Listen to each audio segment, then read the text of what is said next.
Welcome to the Cherry Picker, the horror movie podcast where we like to kill people, but not really. I'm your host, Zack Cherry, and with me as always is...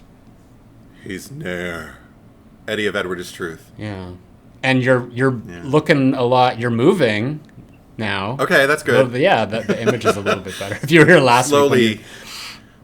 Just like pixelated or frozen the whole time. Almost completely frozen. At least the clips that I could pay attention to, I skimmed. I'm a skimmer. Yeah, yeah, and that's for anyone who is watching. Of course, there's a lot of people who are listening. But today we're gonna talk about John Carpenter's Vampires, released October 30th, 1998. This was a movie that, actually, you presented a list. Which I think were things that were available on a streaming service to you. And then I'm just like, okay, I have this one. I haven't seen it in a while. But just for anyone listening, where can you currently find John Carpenter's Vampires? At the time of this recording, you can watch it like I did, streaming off of Netflix with an active subscription. You can also rent it for individual purchase or rental via Apple TV, Prime, or YouTube. And there's also one physical media collector's edition dropped in 2019 by Scream Factory. And prior to that, there was a Blu-ray 2015 limited release from Twilight Time that is it has a much lower rating on Blu-ray.com, but if you're that kind of collector who likes to see the same title like 6 times on your shelf, like Zack Cherry here, Twilight Time gave it an overall 3-star rating, or got a 3-star rating, and the Scream Factory edition got a 4.5 stars out of 5 rating. So pick and choose. I have multiple copies of, I believe, Halloween 2 and 3, because Scream Factory put out there were steelbook editions, and then the 4K, and then there's the original, like the box set, which you could see right over here if you're watching above my head. So I might have and then the old DVDs that I had, and I think even Blu-rays as well. So there's quite a bit. I have a few, but for this movie, no. I did have it on DVD once, but I did upgrade to that Scream Factory edition when that came out, and I watched it maybe when I got it, and this is a movie I always forget about, and then I watch it again, and then I'm like, oh, okay.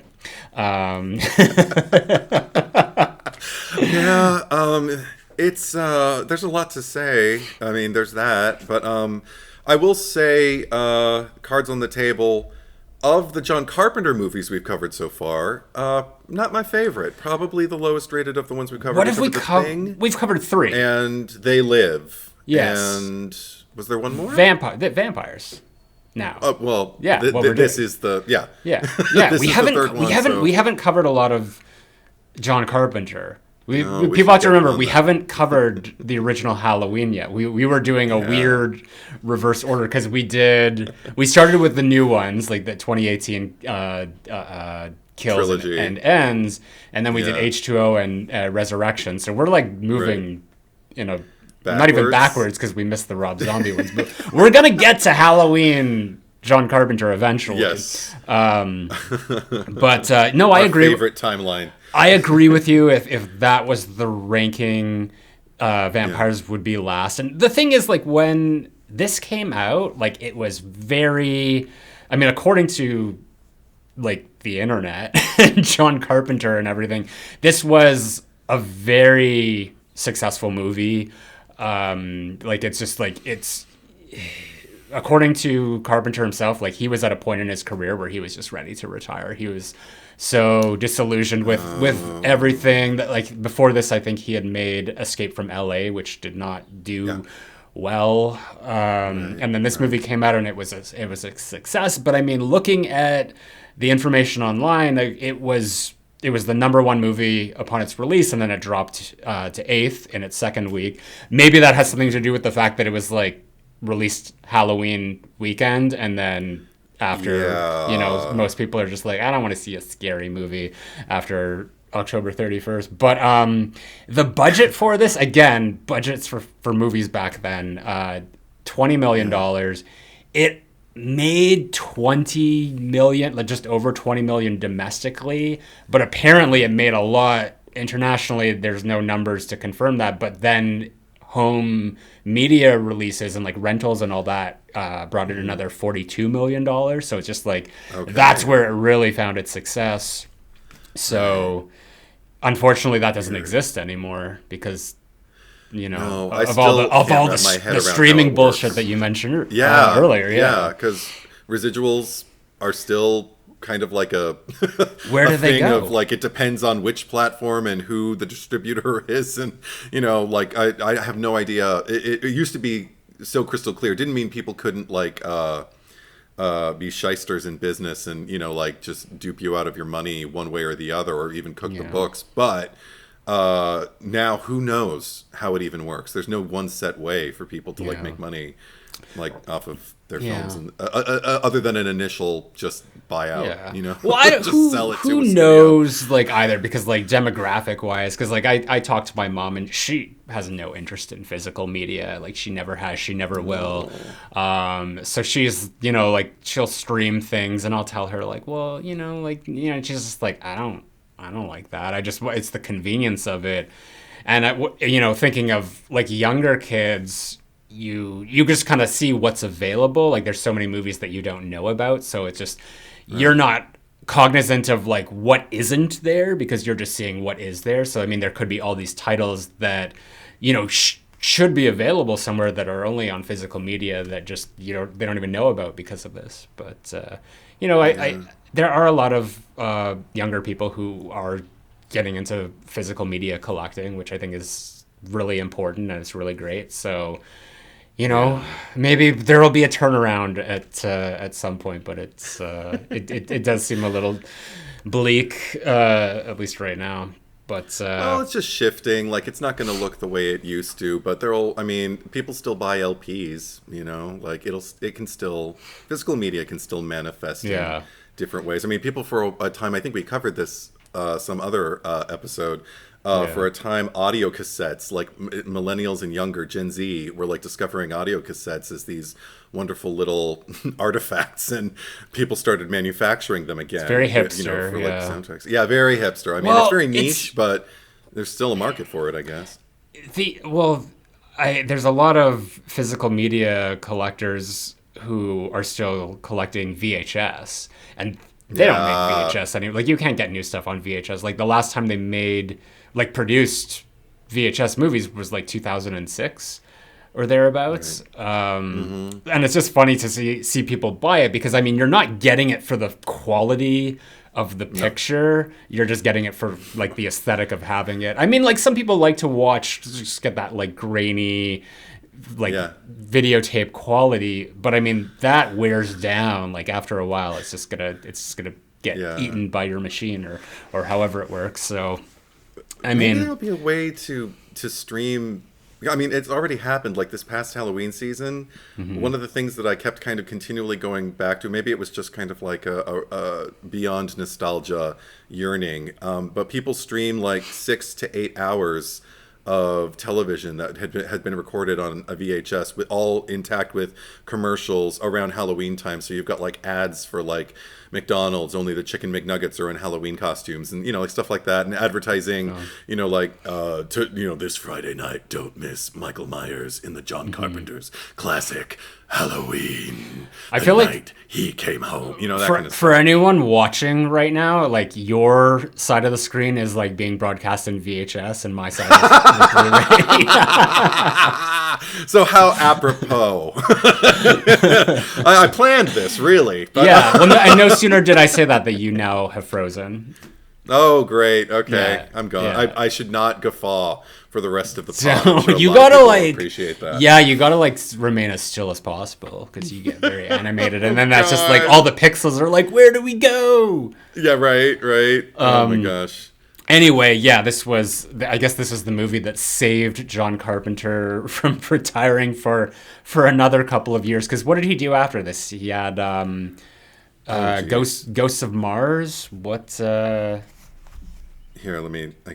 I didn't look at that up, but well, the last movie he he directed was The Ward, and that was 2010. And I don't think that. I mean, it had a very limited release, so he, he didn't stick around for much longer. And I think that most of his success at this point in life has come from music and producing. Yeah. It's like all those residuals from like the Halloween theme song and producing the newer Halloweens and all that. So I mean, he's doing just fine.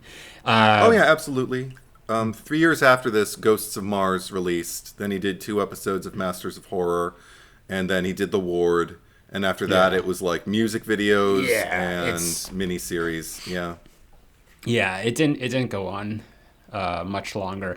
And the thing is, like, watching this movie and even like They Live is kind of, because like I think John Carpenter is great. I mean, I love him as a person. I find him so interesting. I love to hear. He's so unfiltered. He just says it as like how it is. He's not afraid to just like talk shit about Steven Spielberg and just say what he thinks about their movies and just like I don't like it. It's it's boring to me. I don't like why is Hollywood throwing money at these people? And that might have something to do with his career and why maybe he didn't play the game.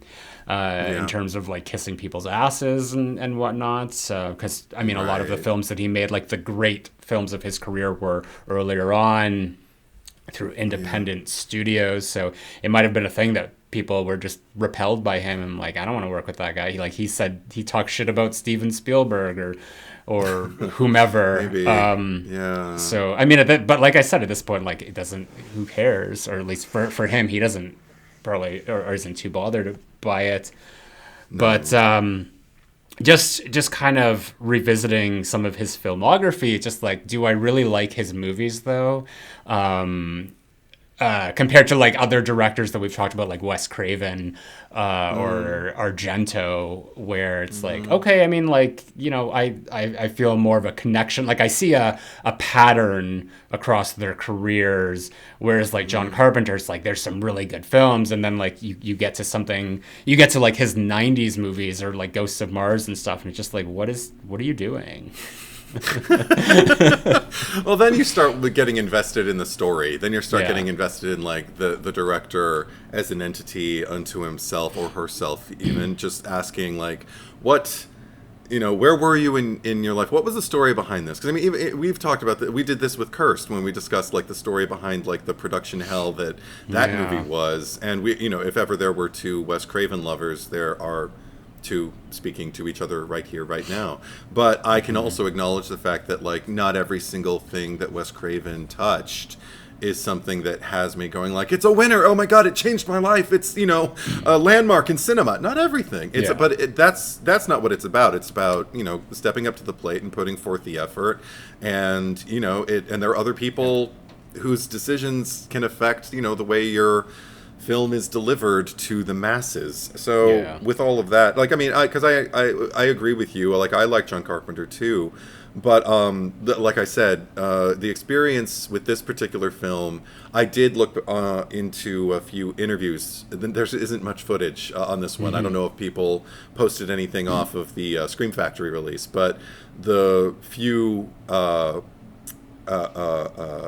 historical archives I uncovered where John Carpenter is speaking about this movie twice when asked like what motivated you to tell this story, vampire lore and the subgenre is so kind of like tried and tested and formulaic at this point, like what motivated you? And he said, I wanted to make a Western. And the second he said that, I was like, I see that. I understand exactly what he was doing on set every single day now, because I got Western a lot more than horror from this movie. Absolutely. And unfortunately I feel like there are other movies, even vampire movies, that lean into kind of like maybe a Western motif that I feel like might have done it a little bit more effectively or more or had a stronger effect. Like I think of From Dusk Till Dawn or even Near Dark. And I don't remember what year Near Dark was. I want to say 92, but maybe I'm way off. I don't you think ever I've seen ever Near seen Dark? That. No. Oh, okay. I think you'd like it. It's kind of cool. have to look into it. But yeah, I mean, in terms of like Carpenter himself, like he apparently had a blast making this movie, and it's probably because of all those things. But again, like you never hear people talk about John Carpenter's Vampires. And it's just like, oh, remember Vampires? Like, so good. I think it was just like maybe it existed in the moment and then it just sort of disappeared. But it did get 2 direct-to-video sequels, very much like From Dusk Till Dawn did. One of them is stars John Bon Jovi. Oh my god! Yeah, I don't know how the quality of those movies is like, but I mean, for this one, I gave it a 2.5 out of 5. Letterboxd. Because I was thinking about it, I had plenty of time to think while I was watching this movie, and because I wasn't enjoying myself for the most part, most of the time when there's something salvageable. Like, well, at least I can lean on this every 15 minutes or so, however long it takes for the thing I like to come back. I go maybe a point lower than that, maybe a 1.5 stars for me. Well, that's 2 points lower. Oh, like what? A full yeah, a full star. Point lower. A full star. Right, okay. Yeah, a full star lower than you. Yeah. 1.5. So I'd say, I'm comfortable with that. There are things in this that I could lean into and just feel like I really like that, but I don't think that the film leaned into them enough. And we'll get to those, but before we do any of that, I just want to shout out the Patreon supporters of myself and the podcast. So. If you would like to support the podcast, if you've been watching or listening to us for a while, or if you're brand new and you just want to show us a little bit of love, we really appreciate it, and it goes a long way. You can head over to my Patreon account, Zack Cherry, ZackCherry, and subscribe there. You get early access to all of our episodes. If you are subscribed at the Freddy Krueger tier, you get access to the Cherry Picker After Dark, which is the bonus episode we do every month. That's happening next week. And that is going to be, what is it, Edward? The one with the parent who has no boundaries. Yes, that could be anything. Yeah, right. That actually makes it sound a lot worse than it is. Mommy Dearest. Mommy Dearest, the Joan Crawford story. Sorry, Faye Dunaway. You're in my eye line. Can you leave? Oh my God! Yes, she went viral. She went viral this past weekend that we're recording for Mother's Day. Yeah. But yes, so that's happening next week. But I do want to shout out the top tier supporters. So first, the Michael Myers supporters. So thank you to Kyle Beard, Sam Levy, Khalil Young, Brady James, Ellie Hamouche, Shane Allingham, Tim McKay, Stephanie Starbright, Horror Slut 95, Gary Blasick, Sean Flanagan, Josh Carr, Michael Boswell, Brandy Beebe, Sean White, and then Ghostface tier supporters, Eric Champney, Daniel Saturn, Tamika Jones, and Garrison Nichols. Well, thank you. Yeah. And thank you to everyone for your support. But what's this movie about that we're talking about? All right. Here we go. He said so enthusiastically. I know, right? Yeah. Recovering from an ambush that wiped out his entire team, a vengeful vampire slayer must retrieve an ancient Catholic relic that could allow his assailants to walk in sunlight, should it ever be acquired by the vampires. I should have joined by and the, so I could have. You should have. Is it called Vampires, or do you say John Carpenter's Vampires? I mean, everywhere I looked when I was looking up the physical media and the streaming services, it's just credited as Vampires. But I mean, okay, or should it be acquired by the John Carpenter's Vampires? Yeah. How's that?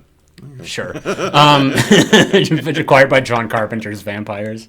Yeah, as if he's rallying them. See, if he were in the movie, that alone would have been great. That would have been That's very meta. It's almost like Wes Craven's New Nightmare. Also, I totally forgot, but also thank you to our editor, Boy Cried Wolf, who's only going to be with us for the rest of the month because our new editor, Jason, is taking over. So thank you very much to both of them. Jason Voorhees? Yes, yeah.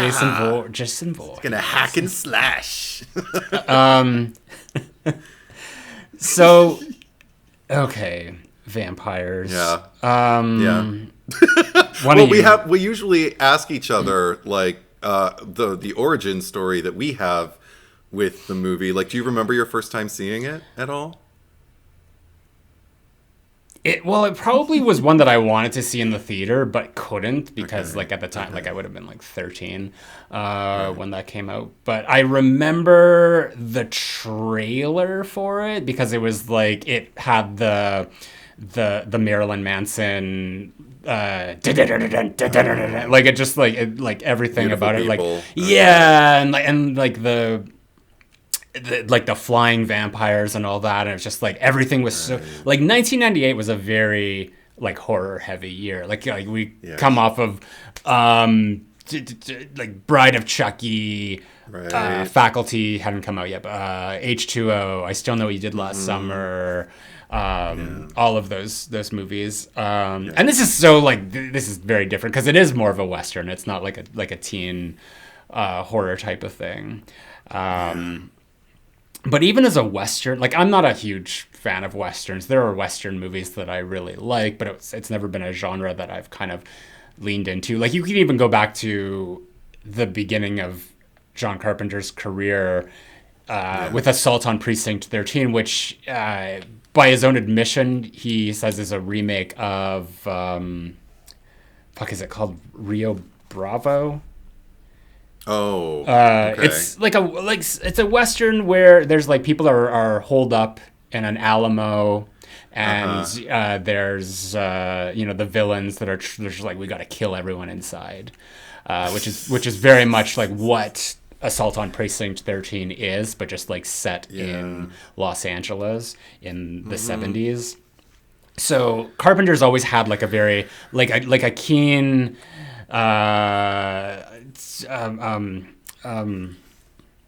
we'll say love because I couldn't think of any other word for Western, because like even if you look at The Thing, there's a quality to that feels very Western in like an Arctic or Antarctic landscape. Yes. Yeah, that's true. I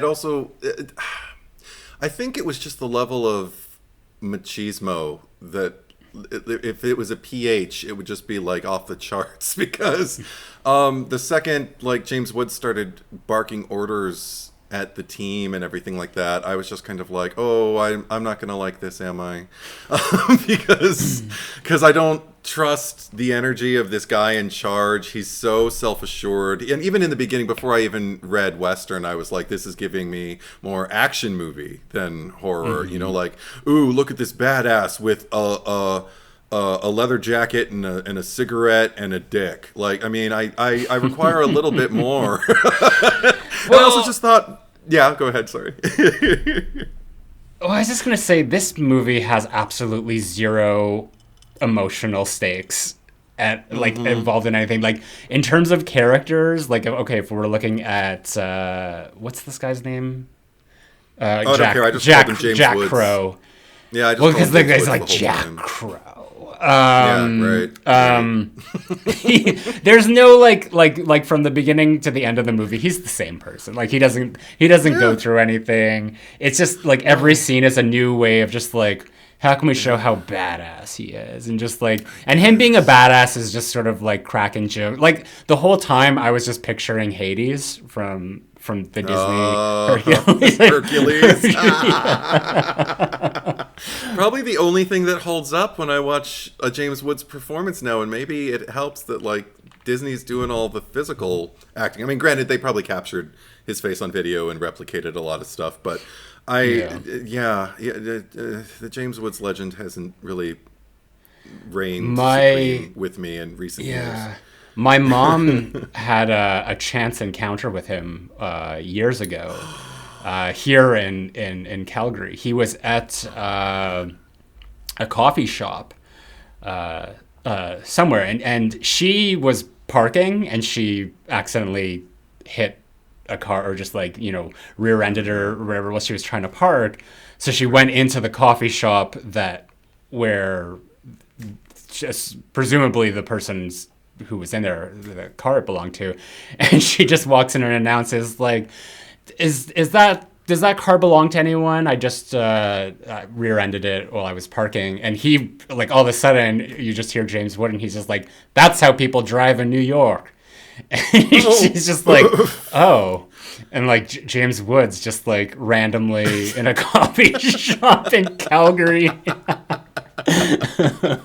Wow. No, I've never had any interactions with him. I just picked up off of one that in another pod I was listening, an interview with Natasha Lyonne talking about Scary Movie 2. Remember the opener? Oh, because he's the father. Yeah. And if we ever discuss that, I'll save the rest of the story. But initially, by the time he made it to set and was working with her, he was continually making passes at her, whether in jest or in actuality. It just made her. I mean, it's hard to rock Natasha Lyonne, but she said, like, he asked her flat out, like, I bet, or he said something, didn't even ask her, just said, I bet you're a spinner. Ew. Just gross, just things, just gross, graphic, you're disgusting. And she was like, and she says, you don't know who I am, like, underneath all this, man, you don't even know what I look like in here. I just think he's gross. But anyway. He certainly comes from another time, and apparently, like, he's notoriously difficult to work with. But Carpenter stated that they got on really well. Like, he just, like, there's a lot of like, James Woods would always just come in and, like, improvise certain things. Like, no, I don't like that. I want to do it this way. And Carpenter was just like, yeah, sure. And ended up liking all the decisions that he made. And this movie... That's why I don't like his character. That's exactly why I don't like his character. Well, this movie... so it's based on a novel called Vampires, but the S on the end is a dollar sign.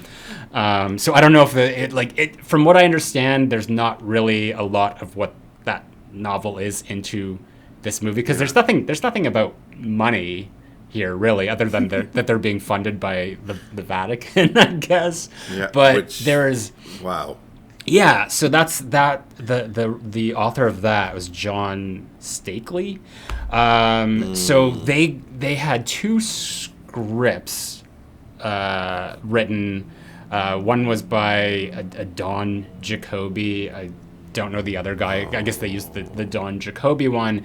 And then John Carpenter ended up doing, like, an uncredited rewrite on the script, like he does for most of his movies. So then I was thinking, because remember with They Live, because it's like, oh, he didn't write it, but then we found out as we were doing the just no, that was, like, a fake name that he made up, which is just, it's just so weird. So I was thinking, is this Don Jacoby? Is that just John Carpenter? I'm wondering if the author of the book, John Stakely, writing a vampire book, is that just John Carpenter ghostwriting a novel? Yeah. I mean, well, I think it's Stakely. It's kind of Stakely, like beef steak. Well, how do you spell steak? The wood. Because that S-T-A-K-E. That S-T-A-K-E. Yeah. This is S-T-E-A. He's in a different position. Yeah. S-T-E-A-K-L-E-Y. Right. But less fun. But I see what you're saying. Like R.L. Stein. Just fun, like, author names that are just like, my name Stoker matches what Hunt. I do. Yeah. Books of the occult. But but that was another thing. Like, I think that was another thing that kind of demystified the whole thing for me, or disenchanted me from the action, was the amount of guns in that opening sequence. And I was like, what good does that do? And it didn't do any good. Like, they were, I guess, slowing them down, but they were really just wasting ammunition. Like, what if you get attacked by something that the bullets could actually protect you from, and you're all out of ammo because you were too busy wasting your ammo on the vampires that, you just use the machine to drag them out. Or maybe that's what it is, to distract them. But can't you distract them in other ways? Like, or smash the windows, tear the roof off the house. Like, come on, guys, get inventive. It just felt like a little, like, come on, you got the Vatican funding you. It was... Use it. I mean, this movie, like, the way that, everything happens, it's like the logic that you can only fight one bad guy at a time. Only one person will, like, come out and fight you at a time. So that's very convenient. Right. We see it, especially at the end of the movie. But even when Valak ascends upon the Sun God Motel and goes into the room. 18 minutes in. How long is it in? It's 18 minutes into the runtime. 18 minutes into the runtime. He makes a grand entrance. Yes. Yeah. And for the first time, I'm like, oh, this looks interesting. I mean, that sequence was probably my favorite part of the movie, and from there it was all kind of downhill. Okay. But but him going in there and just like all of these people, it's just like you'd have one of like his James Woods team like run over, and then he'd be like, kill them, or one of the hookers would like run over, and like it's just like, okay, he is outnumbered. There are more of you than there are of him, and everybody's kind of like just not acting. They're just like, cowering in a corner or whatever. Yeah. So that was kind of ridiculous. But that's just like, and later on when we get to or both times where they go to the different nests, and it's just like one person at a time will come out and attack them. If it is two, it's just like it's still like we know that there's like scores of them in there, but it's just like they don't think that like, oh, maybe we should all attack them at the same time. Right. So, there was another moment, like at the end of the movie, because it was almost like the James Bond villain thing where they had James Woods still alive and he was tied up, and I'm just thinking like, why are you even letting him live at this point? And then they're just like, well, we need you alive because you're part of the ritual. I'm like, okay, sure, whatever. I mean, also that initial attack that you were discussing, like before he even makes it to the crew and basically just kind of like, lays them out. Isn't there the initial attack quote unquote on Katrina? Because that was another, and we don't know her name yet, but on your favorite and mine, I'm sure, Cheryl Lee, Laura Palmer of Twin Peaks. Twin Peaks, yeah. Yeah. She comes on screen, and that was another thing that kind of gave me, that was when I really started getting an inkling of a Western, because I was like, oh, these women may as well be like saloon girls or something like that. And there aren't many women, like there's one woman with a name, and the rest of them are all like, and all of the women in the movie are defined by their relationships to the men. Like, I mean, and there is, usually it's like the whole Madonna Well, they're not even defined by their relationships to the men. They're defined by defined by men. They're defined by no. They're defined by their occupation. So just like there's these hookers, or they're vampires, so they're like under this like master regime or whatever. But she's really the only female character, which was another thing that felt very Western, because like a lot of Westerns, like if there is like the presence of a female character is usually just one in the story, and like kind of a damsel in distress sort of thing. But like I don't know if like Katrina's like, she's not really a damsel in distress. She's not really a villain. She's not. No, she's a device. They use her. She's a plot device. I mean, this movie is full on plot, but I mean, if I had to kind of single out like maybe like the most wasted potential of the movie is probably her character, and what could have been done there, because it's just sort of like, well, that seemed like a waste. Like you have Cheryl Lee from Twin Peaks in this movie, and she was serving though, like she was giving 1,000%. Like I mean, more than I think the first moment where I kind of chuckled to myself was back when they're in the initial attack and James Woods is trying to open the door and his mouth was doing all these funny things like and I was just like, oh, is that supposed to be your face telling us what your hand is reaching for by trying to unlatch the front door? Okay, this is gonna be a ride. That was another thing, because like that initially made me think they had this device to like puncture the hole in the thing so he could like reach in and unlatch it and really quickly so like they don't like chomp off his hand or whatever. And all I could think is like, why don't you just burst the door open? Like you're in the middle of the day, they've got nowhere to run, just fucking burst the door open. But they can't scatter. Like, they go through this rigmarole of like, you know, potentially putting yourself in harm's way. And the one guy's like, let me do it, boss. He's like, no, it's my turn. And it's just like they're it's just a fucking it's a pissing contest at this point. It is 100%. And I love that Montoya, which is it William Daniel Baldwin? Daniel Baldwin. Apparently Alec Baldwin they wanted him to do it. Apparently there was a plethora of different people they wanted to play this role, and at one point it was Alec Baldwin, and he's like, no, but here's my brother, you can give it to him. But I love that his role is to just be the guy outside who like operates the thing that drags. Like there's literally no stakes involved with that. Like he's has the safest job out of everyone.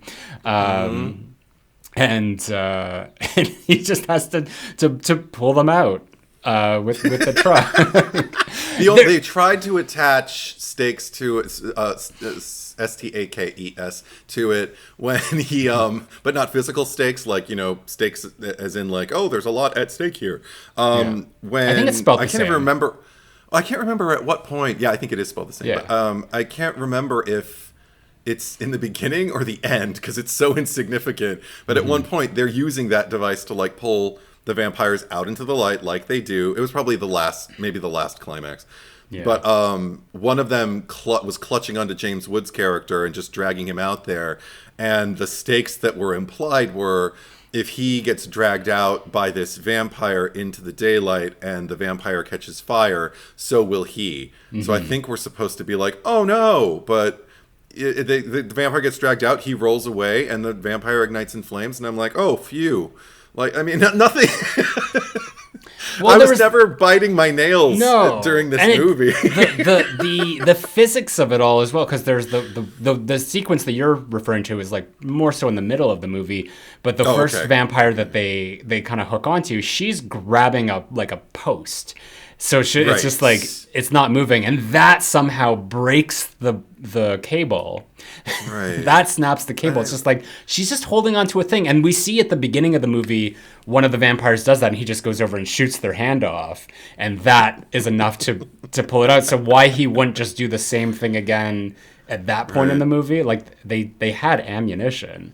But I think that, again, like, just the logic of things, because in that sequence, because they're doing this, the whole thing, because they're just trying to clear the building out, and then it's like, you know, dusk is approaching, and they're kind of like, well, we still got to get the master, and they're just like, no, that's one of the rules apparently, like you can't do the one of the many rules that they just like bring out of nowhere whenever they like conveniently need to describe something. It's just like, no, we can't get the master during the night, it has to be during the day. So it's already dark, like the sun has set, and they're just casually like walking back to their trucks, and Valak comes sauntering out with like 10 other vampires, and it's like Jack Crow, and James Woods just turns around like stunned that like like, no, you fucking idiot, you should have like packed up and gone home an hour ago. Why are you cutting it that close? So it's like, these people as vampire hunters aren't even smart or savvy. No, it's just like this movie just does what it needs to do for the convenience of whenever things are happening. But they're just going back to the thing at the motel, because I did like that sequence in the movie the best, because I feel like where this movie works is when it is kind of campy, like just unintentionally bad. Right. That it's so good. And I wish there was more of that in this movie, because like that scene, like I'm talking about, like where it's like only one person can attack at a time, and you just have all these hookers like just like standing around nude screaming, and it's just like, this is so ridiculous that I'm actually really enjoying it. And I do like the sequence where Katrina walks into the room and you kind of have that low angle, and you see Valak just like spread out on the ceiling. Like that was great. And then like that whole sexual, you know, I guess where he's sort of like eating her out, but it's just like biting her thigh. Yeah, it was confusing, and it actually I couldn't really enjoy it because I mean, I guess probably for a lot of reasons, but the major reason was Valak had entered the movie, and I thought, oh, here's someone who's interesting. It's almost 20 minutes in, but here he is. And then he seemed to be following the exact same impulse that the protagonists were following, which is, yeah, let's just get laid, you know? But, I mean, I guess it says something that he was getting her off, like maybe he was more selfless than the other guy, than the quote-unquote good guys were, but... or maybe he just needed to, like, he needed to, like, get a boost of strength or adrenaline from being on her before she was like a 5-hour energy shot. I did hate how like when he was at the door and the one guy, because he's like, I got more beer in my room, and he opens the door and you just sort of see him standing there, and then it like cuts to like the I don't know, it just kind of ruined the surprise, or like what would have been a better reveal if like it had just been the shot where he was opened the door and head on had seen him. But, I was just relieved he was killing the protagonists at that point, because I was like, I don't want to follow these guys. I don't want to watch this. Oh, no, they're awful. Like the one guy who like takes the lamp and just throws it through the window. Yeah, right. What were they doing? They're just... Even like the priest who was Giovanni, who was working, because he was just... He was all... They were having like a serious conversation, because it was like... Jack Crow was all like, oh, I didn't find the master, and like... This is kind of a failure, and everyone else is like, no, this is great. And then the next time we see the priest, he's just like fucked up, and he's like, yeah, like there's drugs and hookers, and we're just, and I guess like the cops are like part of, like they all know that there's vampires, and they're just giving this crew carte blanche to do whatever the fuck they need to do. Yeah, and I mean, it also, I also that was the time I was basically kind of like sitting there like musing. Pulling out of the movie, just kind of going like, we've already crossed so many cinematic thresholds by this time. Like, and we talk about this often, like, living in a kind of post-Ripley world. Like, Ripley had reigned on screen already in 3 movies prior to this one, and her clone even had one. And then I was wondering, because while James Woods was barking orders at them, I was like, I miss Buffy. How deep were we into Buffy at this point? Yeah. And I looked at the date of its release. We were already deep into the 3rd season of Buffy the Vampire Slayer, which was a huge hit. But I'm actually surprised to hear that this was, as much of a success. I guess internationally makes more sense than here, because it wasn't a huge success here. But still, like, it was like, hadn't we moved past so many of the guideposts, as far as like screenwriting and as far as just like themes of story? Like, you'd think we'd be like, even John Carpenter's own like most iconic final girl was already well into her 2nd timeline as Laurie Strode. H2O had already been released. So, like, I mean, I don't know. It just made me wonder, like, didn't any of that occur to him while he was making his horror western here? Well, I mean, I think they gave him the opportunity to do H2O, and he didn't want to do it. I guess he wanted to do this instead. Right. And I don't blame him. Sure. But I think it's funny because they do kind of refer to themselves as slayers in the movie. And one of the things that the Carpenter had said was that he didn't want to do the typical vampire, like, gothic horror route. Obviously, he wants to go the Western route, which is what we see here. So, I mean, like, points in favor for originality, but I just feel like they didn't do anything with it. Like, it was just, the movie's all just plot. So there was plenty of room to notice, like, references, or maybe not even references, but cues that I took visually from other movies. Like, once James Woods returns to the Sun God Motel and he was walking away from it, I didn't have a good look at it until he was walking away from it. I thought, maybe all roadside, non-franchise motels look the same, but it looked like kind of like a replica Bates Motel, like, built on spec just so they could explode it, No, that was totally a built set. That was like part of like the $20 million right there. All of that went there. What was weird was like, so he had to like, did he decapitate everyone or just the team members? Because there was like, I didn't know what he was doing there. Like it seemed like he spent all day just dealing with that bullshit. And I don't know why he didn't let Montoya, like, it was just one of those things, I have to do this on my own. That's the thing. There's like all these moments with the character where it's just like, there's these certain particularities about him, but we don't really get to understand why. We just sort of see it play out. And I guess it's supposed to make us have a deeper connection with him. But like I said, I don't know who this guy is. Like, he's just like an asshole. And, I love that he's like, I guess he's taking the heads or whatever afterwards and he's burying them. And he doesn't like, I don't know what the angle is on like what's being shot there, but it's not like a ditch or anything. It seems like a crevice that maybe is like into a landfill, but the way that it's shot, like he's gonna bury them. And then like the next thing we see is like this thing on the news and the heads have been found. So he didn't do a very good job. Anyway.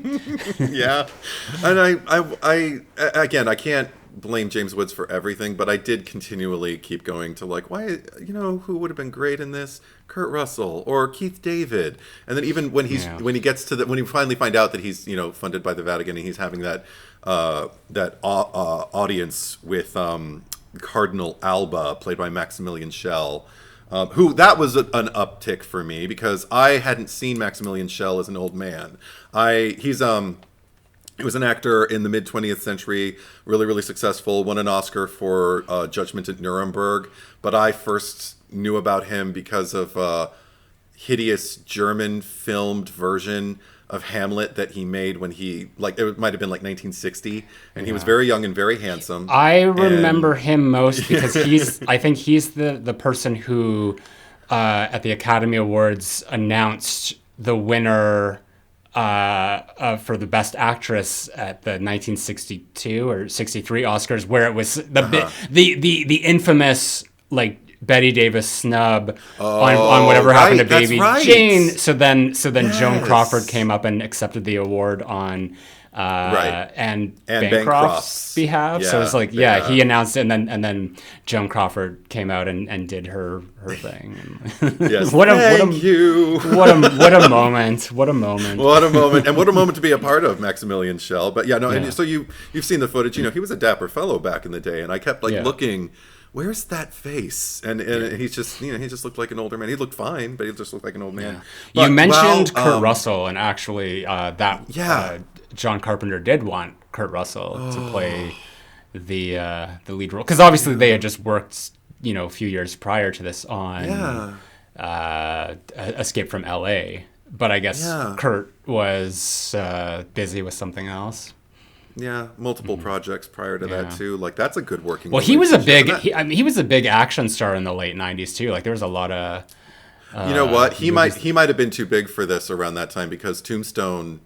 I don't think it was a huge box office hit, but the legend around Tombstone as a film when he played Wyatt Earp and Val Kilmer played Doc Holliday, and that cast is star-studded, and that is a full-on Western. There's no horror to it. I wonder if he would have done this movie after playing Wyatt Earp in what was a lot of people. I feel like, but the thing is, I feel like I can't see a scenario where Kurt Russell would ever turn down John Carpenter unless it was because he already had schedule. Unless it was a schedule, because it would just be like, those two love each other. Like they'll do anything. They'll go to the ends of the earth for one another. I'd like to believe that 100%. But even when James Woods was erupting, this is what I was starting to say, at over Valak, like when he was making all the discoveries from the Cardinal and from the other, they keep calling them Padre, so I never really learned their names. Yeah, the little guy. I'm just going to call him Padre, yeah. Okay, so when he's with Padre and with the Cardinal, and he finds out, he started losing it. And I was like, I'd have so much more fun with this tantrum if Nicolas Cage were doing it.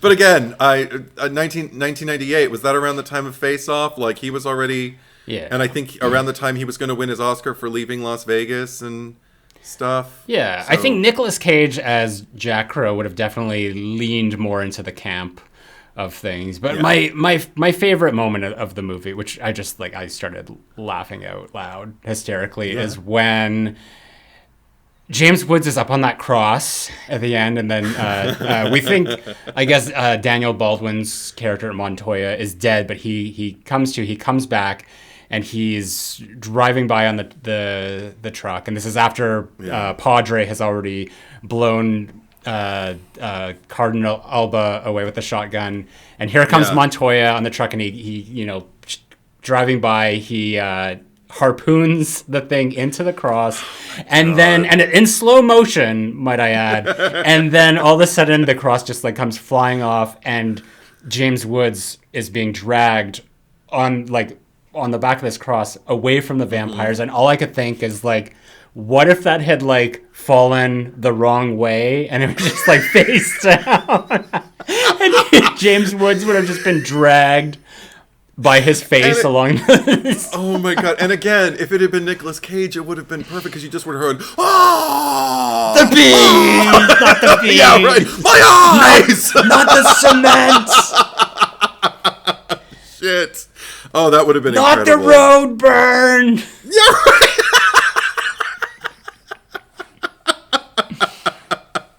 But I mean, from a screenwriting standpoint, I think I can appreciate the fact that like they laid it pretty early. They didn't expose who, but like that the first vampire, or I guess the first vampire was a priest, in that Valak was, a priest, and that he was, the first one known. And then the betrayal, spoilers, folks, when we reach the end, is that the Cardinal has been in cahoots with Valak the entire time. And the thing is, like, did that shock you at all? No, it didn't shock me, but it was one of the more interesting things to happen during the entire movie. Like, I was just kind of like, more Maximilian Schell's going to get to be like well, Mr. Bond, you never suspected the Vatican, did you? Yeah.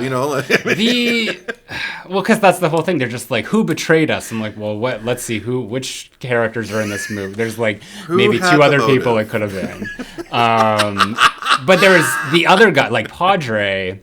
Yeah. Who is just like, I felt like every scene with the two of them, with Jack Crow and Padre together, it was just, he was like interrogating him, or just like when they pulled over to the side of the road, he just started like kicking him. And it's just like, what do you know? What do you know? And it's just like, how many times are we going to go through this whole fucking thing until he finally talks? And then he finally does. And it's just like, that could have been information we found out the first time. Like, why did we have to go through this beat 3 fucking times or whatever it is, just so we can get the dialogue of just like, so did you get a little wood when I was kicking your ass back there? Oh, mahogany, which is then like the conversation that the movie ends on. Yeah, it becomes this could be the beginning of a beautiful friendship of this movie. Like, they end it with just kind of like, mahogany, and what's the last got a little bit of a chub. And he says, that's what he said, a little chub, or major chubby. I wrote it down because I was just like, wow, and that's the closer. That's what, and then roll credits, because we're all satisfied. Well, James Woods like full on. He's refers to vampires as the F-bomb. And like there, and I had to, like, because I was just like, oh, did he say it? Because I had to rewind it, put on the subtitles, and just make sure. Yeah. Also, I mean, there were a lot of things that had me kind of shaking my head, asking why. Like, okay, I think the biggest one, we haven't brought it up yet, is when Daniel Baldwin's character has sole possession, basically, of poor Cheryl Lee playing Katrina. We haven't found out her name yet, but she wakes up because they decide to keep her around because she has a link now, because she's been bitten by Valak, so they can use her like a fucking Geiger counter to basically kind of figure out where he is and what he's doing. Yeah. And she might turn, she might not, they don't know. So in the meantime, while James Woods is off being like a quasi-Western action star, Daniel Baldwin has stripped her completely naked, tied her to a bed, and duct taped her mouth. When she wakes up, she is visibly distressed, as anyone would be. And I just wrote, why the fuck is Katrina naked while tied and taped? And I just wrote, this is rough. because he's also getting really, really close to her in a way that makes me uncomfortable, and that definitely made her uncomfortable. The character, I can't speak for Cheryl Lee, but the character is visibly like, upset, and he's telling her. He starts acting almost like, something bad's gonna go down, and then he just kind of like starts to soothe her, saying like, but because if you scream, because I think he tears the tape off, and then she starts screaming, and he cups her face and says, I'm gonna fucking kill you, or whatever he says. He threatens her, but says like, I'm gonna ask you questions, and if you answer, then you won't suffer or something. So he asks her, and he's like, you understand, and she's kind of. She nods her head or whatever in a way that did not read on camera because she's fucking held into position by this man. And somehow through that meet cute evolves a love story. Well, that's what I'm talking about. Like, there are no emotional stakes here. We don't really get to see from like point A to B for any of the characters, like how we get there, because it's like even like on his end, like where he gets becomes interested in her or whatever that thing is. I mean, like we could say like she bit him, so maybe there's like that, but I mean that was fucking weird. All I can say is it was the 90s. And he even says, he's just like, describing what he did, and he's like, I had to take off your clothes. And he's like, but why? You didn't like, No. And then there's the scene later where he's like, it's not like I haven't seen you naked. When he's like, because he wants to keep the door open to the bathroom. Right. But that's what I'm saying. Like, there was a more interesting story to tell there, because like he presents this scenario to her. And it almost would have been interesting to have seen the movie through her perspective, because it's like 100%. This is where there are emotional stakes. They're saying you haven't turned yet. There is a possibility that we could save you if we kill the master, yada yada yada. And she's got this moment, like she's just like would rather kill herself, like, or I'm assuming that's why she goes out onto the window outside, and they don't follow through with anything with her. Like they're, like you said, she's used as this device, and there's interesting conversations that come up, like when they go to the whatever the places where the cross is, where all the people are dead, and she's just kind of looking around, and James Woods is just like, well, are you just sort of wishing that, like, seeing this as like, getting thirsty in a way of just like you're wanting more blood. So there's a lot going on with her, and the movie does not give a shit, because it's like, we're just gonna be the macho bros because we got a job to do. And it's like, why are you even doing this? Like, do you like? Yeah. It's, what is this job to you? Because you're good at it. Like in a way, James Woods is like I was gonna say a Mary Sue. Just I mean, even his motivation, like it is where it could offer some sympathy or even a window into the workings of this man. It's just kind of like, you're just using that as an excuse because his mother was killed by his father when he was a vampire. That's it, right? Character development. Remember. Yeah, sure. I can barely. That is called character development, kids. But it took no time at all for me to realize that the real monster in this movie is toxic masculinity. But I was hoping, but the funny thing was, I started to gain a little hope when it was towards the climax at the end, when Daniel Baldwin's alone with Katrina, and she in the car, and they're driving away, and she bites him, and she gets him. And he wasn't getting, pushing her off. In fact, he seemed to kind of like be willingly surrendering to it in a way he didn't react to it at all. Like he didn't. It's like through his periphery, he didn't even see her. I just assumed at that point, like, she had been so like flaily and sick the whole movie, so they probably just didn't think anything of it. But even while she was drinking, he wasn't struggling. He wasn't trying to fend her off. It was like, this is what he wanted. And also because we found out later, he had already been bitten by her like 2 days before. Yeah. But which is great. That's really so he's like he's like that character in the zombie movie. Yeah, basically, he's that bullshit. And that's another point against James Woods, because he's, like, apparently he's so smart and he can tell when people are lying or like when people have been bit, and he just doesn't, like, he's just like, are you sure everything's okay to Montoya? Like, he knows that he's hiding something, but he's just like, he's got a fucking bandage on his arm, but he's just like, oh, yeah, okay, sure. We won't ask any further questions. Right, exactly. But when she bit him, I was just kind of like, it looked like he was gonna go, and it looks like it took her a while to turn, so it would probably take him a while too. Like, maybe he has to get buried and do that fucking jazz hands, sit up from the ground, from the earth. That was hilarious. And they're all just kind of like, let the sunshine, like they're in hair and rising out of their graves.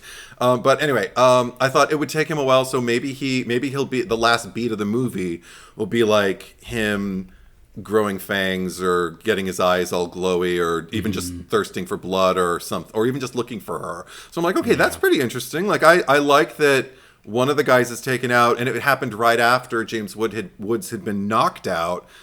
And had made the discovery that he'd been double crossed, or was about to. I forget the exact sequence of events, but then they put him up on the cross, and I was rooting for the vampires to win. I really and I thought, like, oh, is that the movie that we're watching? And I was clinging. It was paper thin hope, but it was there. I was just kind of like, let this movie identify that these guys are the bad guys, and that they need to do their penance. Even as like the vampires being in that sense of rooting for them, like, they're fucking idiots because they saw Padre run off and like hide into the little shop, and none of, like, Valak or anyone didn't think, like, maybe we should go make sure that to take care of him so nothing comes up. And again, I go back to, like, the James Bond, or like the Austin Powers of it all. It's just like, shouldn't we do something about that? Like, no. Like, I'm just gonna assume it all goes to plan. Like, there's just no. Also,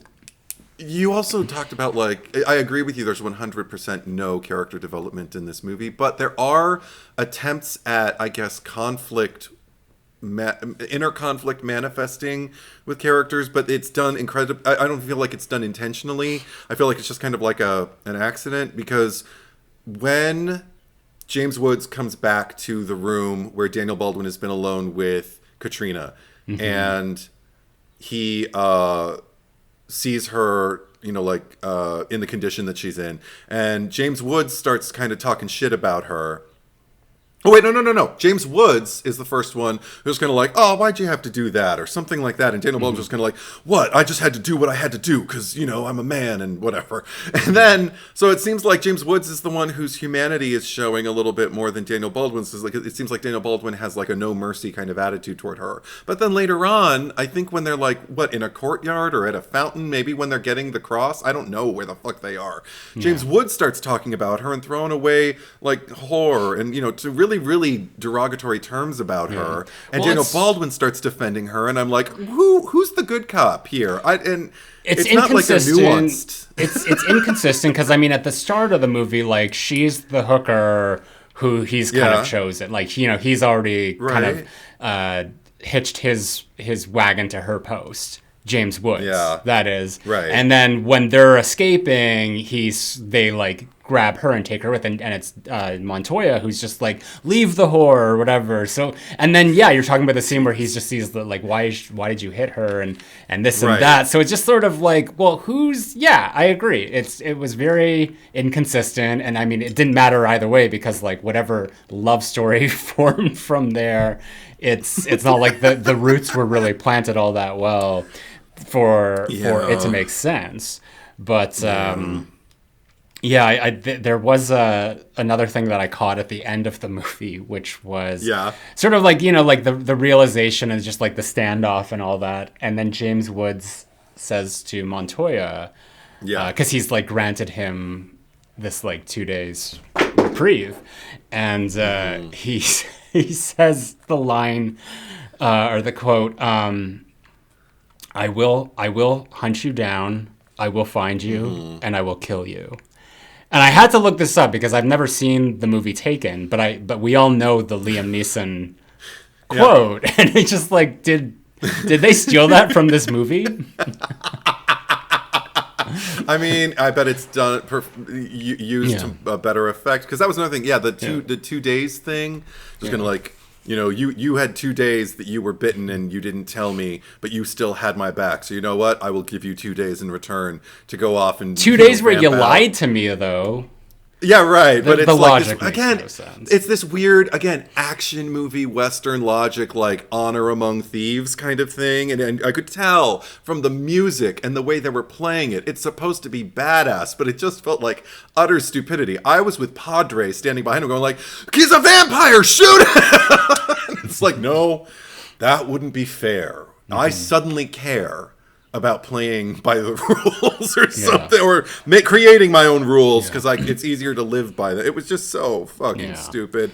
But I will say, like, I guess bottom line for me, watching the behind the scenes stuff, like there was a lot of video assist footage of them like doing the setups and even doing the takes, and I saw how much work went into the practical effects of the movie, and the stunt performers with real flames, their forearms, and then sometimes like their lower portions of their body, their lower anatomy kind of like going up in flames, and then them switching out the dummy and letting it just explode and stuff, and all of that looked fun. And I thought, like, all of that would have really...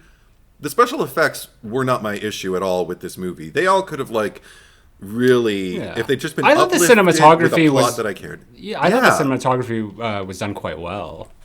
Right. So if your incentive for going to the movies is kind of like, ooh, wow, how'd they do that? I'd say maybe this is somebody's bag, maybe I think it's a fine something somebody should check out. It's a fine popcorn film. I think that there's enjoyment to come out of there. I just like story-wise, it's just like there's a lot of nonsense and falderall, mostly like in the middle, because I think like I'm content at the beginning. I'm enjoying watching them like clear out the nest, and then like all the shit at the motel, and even like right up to the point where Valak is like flying, chasing after the truck. Like, that's all really cool. And then they shoot him right... That's the thing, like, people are getting shot right in the face, or vampires are getting shot right in the face. Like, the one that's dragging James Woods out of it is just like, where are the bullets going? Where's the damage?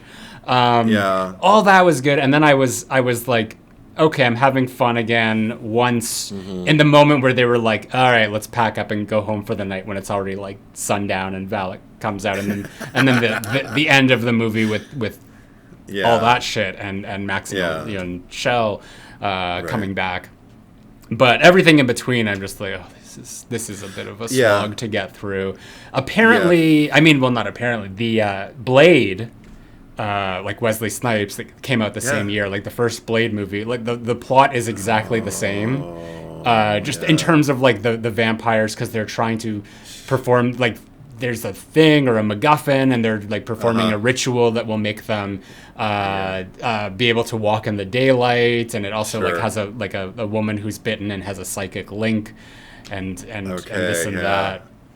Because like Blade himself is like part vampire, whatever the thing is, and I haven't seen Blade in a while. But I would wager that I probably would enjoy that movie wholly a little bit more. Maybe we'll cover it at some point, but that'd be fun, because unfortunately this one, like you said, like the slog for me was kind of like, again, the plot, the screenplay, the action, the protagonists, and not caring about them, because time moves slowly when I don't give a shit, and and I need something. Just give me a little something. And again, it's not like I didn't have anything. I liked watching Maximilian Schell's acting, and I loved seeing Cheryl Lee. I think you're right. If the whole thing had been told from her POV, and they had been the monsters from the beginning, and it would have been like I have an opportunity to maybe turn and become a vampire, but I'd be, be this like underworld kind of creature, or am I going to trust these guys who are the last link to my mortality, because they're the only ones I have contact with, but they're terrible people. Like there could have been something really special done with that, and unfortunately it's all motif. No, it's all in the background. Right. All right. Well, I think we've exhausted all the things we can say about the movie proper. So let's carry on with everything else and head to the cherry picker. Woohoo! It's not like we killed people on purpose. So for cherry on top, I mean, I think that we're both in agreement here, but I'd say Katrina. I mean, and not even like by the fact, like, because she's kind of wasted in the movie, but the only other person that I might consider would be Padre, who's I don't remember his name, and I think that's one of the reasons why. But even then, like, I'm not interested in him. I'm interested in Cheryl Lee. Like, she's like not only is she wasted as a character, but I think even like with like her performance, because like if you've seen Twin Peaks, like she's incredible with like everything that she's like played several different characters on that show. That's there's just something so like hypnotizing about her. Like she's just like magnetic. That it's just like when she's on screen, she just like becomes the central focus of everything. And also even one if of she's my not favorite, doing anything. Right, and she did do a lot in this movie in terms of like what she was given. She took it and just seized it. And one of my favorite things about the experience of sitting through this film was particularly anytime the link between her and Valak manifested, and just the effect it had on her face, the way she kind of dipped her chin down and her eyes went all wild and she seemed like this rabid animal. I was like, go girl, yes. I know who I'm choosing for cherry on top. So interesting fact about her. Do you remember the show Desperate Housewives? Yeah. So she was Was she on it? No. They had filmed the pilot episode. So that's how they usually do it with TV, like film the pilot episode first. Right. And she was the original Mary Alice. So like that it was eventually recast as Brenda Strong. Okay. So yeah, she was in the first, like the pilot episode where, this is the whole flashback and like, or at the beginning when she shoots herself in the head, like has the monologue and all that. And then we see that like she's going to be the narrator of the show and like going, monologuing going forward. And I guess that there was just an issue. It's just like she was just a little too like wooden or serious with everything, so I think that they, and I can see it because Brenda Strong, like there's a pluckiness to her, like it's a little bit more comedic in a way, because I think like they wanted to establish the show as more of a comedy, that they replaced her, and I think that they always said like, well, we still really wanted to work with her and get her back on the show, and I don't think it ever happened. But I have seen her in like other TV shows, and of course she did come back, and because she was part of the Twin Peaks return back in 2017. But I feel like she's another one that like I wish that she had a bigger career and had done a lot more. Yeah, but as long as queens like us are celebrating her, like more people will only come to like realize what her gifts are and what her abilities are, and I mean I'd still take the legacy that she's leaving behind. Fair even enough. As it stands now, like it's not finished yet, but I'd take it. No, that's absolutely true.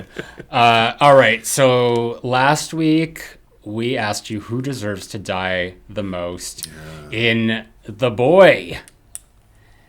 I nominated Cole. You nominated Brahms Heelshire. You're going to love this. So across Patreon, Instagram, and YouTube, the final vote was 286 for Cole versus 291 for Brahms. Oh my God! Five vote difference. You're right. I do love that. That's amazing. Thanks, guys. Yeah. And it's funny because on both Patreon and Instagram, it was leaning towards Cole. There was more votes for him, and then the YouTube one was 48% versus 52%. Even if that had been a 49-51, it would have been Cole. So that's why it's important to vote. You show up and vote. There you go. Your conscience and your heart. Oh my God, that's awesome. Yeah. Okay. So Fred Hodder says, Cole, when given the option to kill a shitty boyfriend or the killer, I will always choose the shitty boyfriend. Amethyst Frost. Yeah, they both suck, but I think the case for Cole is made because Greta was fully willing to play along with the insane situation she found herself in just so she could stay in a completely different continent than Cole. Okay. Stephanie Ellen. This movie and Sinister are the ones that actually got me surprised. I gotta say, Brahms is a mega creep. Okay. Thomas Baker says Cole for sure. Bananas are good. Says, would you consider covering Gremlins? I would. I mean, that's totally out of context, but around Christmas, maybe around the holidays. It's a Christmas sort of thing, yeah. Silent Saturn. Gotta agree with Zack here. When Brahms came out of the wall, all tall and with that furry chest and curly hair, I was like, hello, sailor. Okay, so that's where he stands with you. Hello, sailor. Greta should have counted her blessings. Some women consider being trapped in a mansion of a big, hairy guy who's ill-tempered but well-meaning and protects you from an entitled, misogynistic bully who won't take no for an answer. A fairy tale, not a horror flick. Guess it's all about perspective. Cole gets the chop. He's human trash. I mean, he starts insisting on the kiss. The second he starts insisting on the kiss is when I'm done. He poses an interesting argument. Yeah. Vicky screams, I'm going to go with Cole because as much of a monster that Brahms was, that was his parents' fault. He was enabled by them his entire life and never faced consequences for his behavior. That was his parents' one job, so they are to blame for him. Cole is his very own arsehole. Okay, that's a valid perspective. We addressed it in the pod. Yeah. So, yeah. I thought the parents were too interesting to do away yeah, with. right. Hamish, definitely Cole. Brahms is Brahms. He's been in a wall, so you kind of get it. But Cole is just bad. Denise. Cole's been in his own metaphorical wall. Anyway, go on.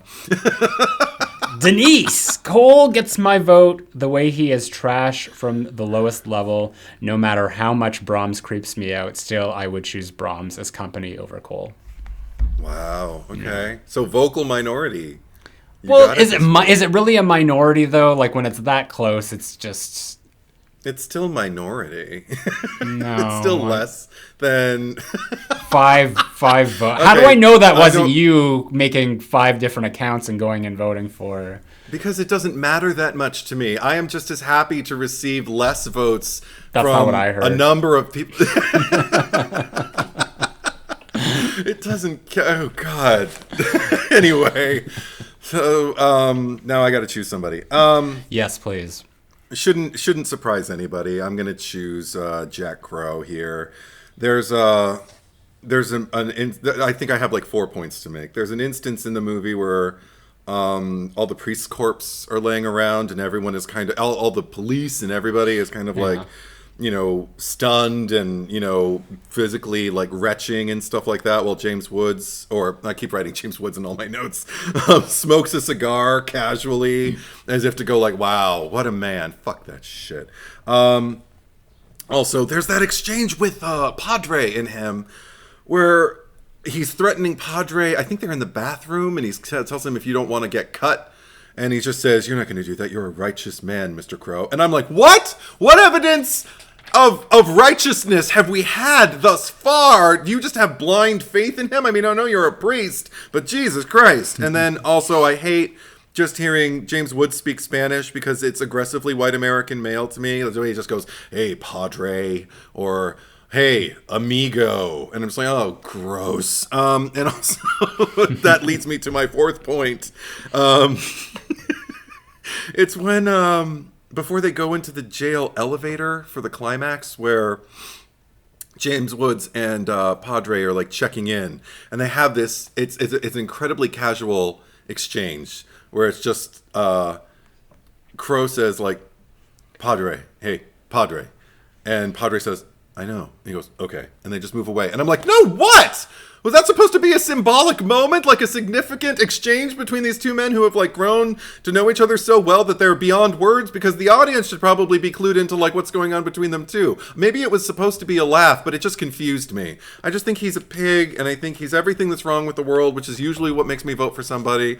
And get rid of him. And anybody else could have done a better job playing him too. So no redeemable qualities. How about you? I'm gonna go for Tony Montoya. Okay. Is that his name? Sure. Daniel Baldwin's character. Because I mean, it's just he's the lackey. You know, I think he's less interesting. He's creepier.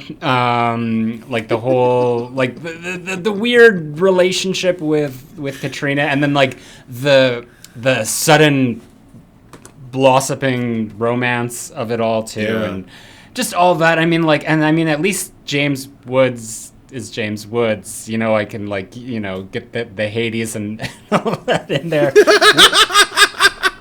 He's good in another movie. Yeah. Roughly the same period. Yeah, it's just like, but I'm bored by Montoya. I don't like him, and I'm over it all. So, I think it's hilarious that neither of us chose the big bad of the movie, like Valak.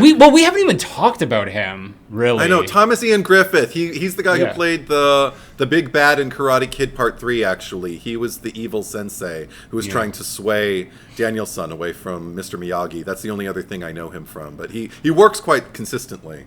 He's a good actor. I liked what he did. Well, I guess John Carpenter's wife, who's a producer and like was a producer on this film as well. Like, she was the one that was sort of like, no, we should get him because he has like a sexual allure to him. I don't know. I haven't seen him in anything really. I guess he was. I think he was on One Tree Hill, which I may or may not have watched. I think he played Peyton's father, which is interesting because Cheryl Lee also played her birth mother on that show. He's also in Triple X. Oh, he's in Triple X, yeah. And apparently he reprises his role on Cobra Kai, which I just got into. Really good series, but I haven't seen it yet. So that's the villain. That's the Karate Kid villain. Part 3 villain, yeah. So I'm waiting for Elizabeth Shue in it too? Not yet. Only in vintage. Like, they have little flashbacks where they show you like shots of the original movie and stuff. So she hasn't come back yet, but I'm waiting. I don't want to know whether she does or not because I want to be surprised. But I'm hoping. Well, Valak. I mean, we can say this real quick because I liked the look of him. I thought that he was, imposing as a vampire villain. I just think that like the way he was written was just kind of stupid, especially towards the end, and especially that final confrontation, because it was so easy. It's just like here's like barely a roof. Let's just knock this post over, and then he blew up more than. Like, there was, like, guts flying and shit. It was like an explosion. Because I guess he's the big bad, so he gets a bigger kill. But he's scary. I remember, like, seeing the commercials for the movie, the TV trailers at the time, and just being like, oh, no, I don't want to be around that, Yeah, there's something otherworldly about him, definitely. It feels like he's just as much animal as he is man. So I like that in a vampire. Yeah, I wish he and Katrina could have taken over the movie, quite frankly. And they almost did. So close. Yeah. So close, but so far away. So close. All right. Well, you could vote your heart, vote your conscience. It's either going to be Jack Crow, Tony Montoya. Why are you And, saying it like that? Jack Crow. Jack Crow. Should I do the Chucky voice? Yes, by all means, for the rest of the Jack Crow and Tony Montoya. What was the name of his partner who betrayed Eddie Caputo? Eddie Caputo. Eddie Caputo. And I stole that ring off Vivian Van Pelt. Like, I just like hearing Chucky say names. Vivian Van Pelt. Andy. The Chili's. You stupid bitch. You filthy slut. Yeah, right. Teach you to mess with me. And there it is. Oh, and Yeah. that's another thing. One of the special effects artists on this was Howard Berger, who worked on the first Child's Play. He has innumerable credits, and he and Greg Nicotero collaborated on this with the makeup effects. So good for them. Oh, nice. Yeah, little shout out for them. Awesome, cool.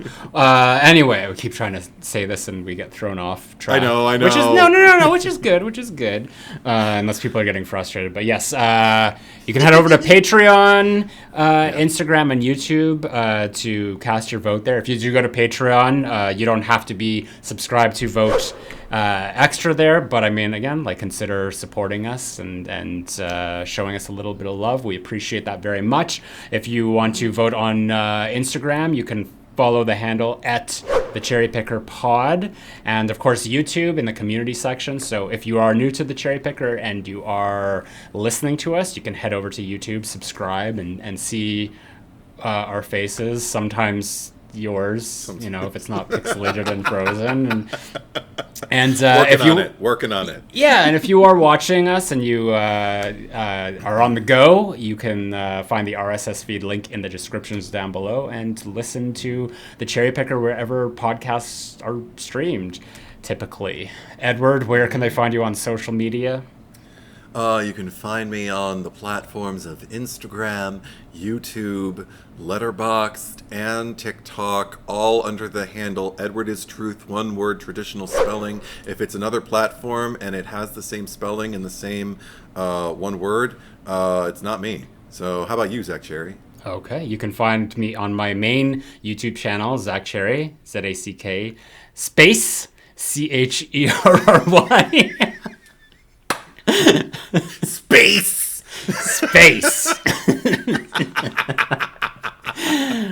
Instagram is retro bitch face, no spaces. Letterboxd, Zack Cherry. Twitter, Zack Cherry 8. I think that's it. We've got the Cherry Picker After Dark next week, which is the Patreon exclusive. That's Mommy Dearest. After that, we'll be back for the regular episode, and I don't think we know what that is yet, do we? No, we haven't discussed it yet. So stay tuned for a surprise. Fun. Anyway, thank you for watching. Thank you for listening, and we will be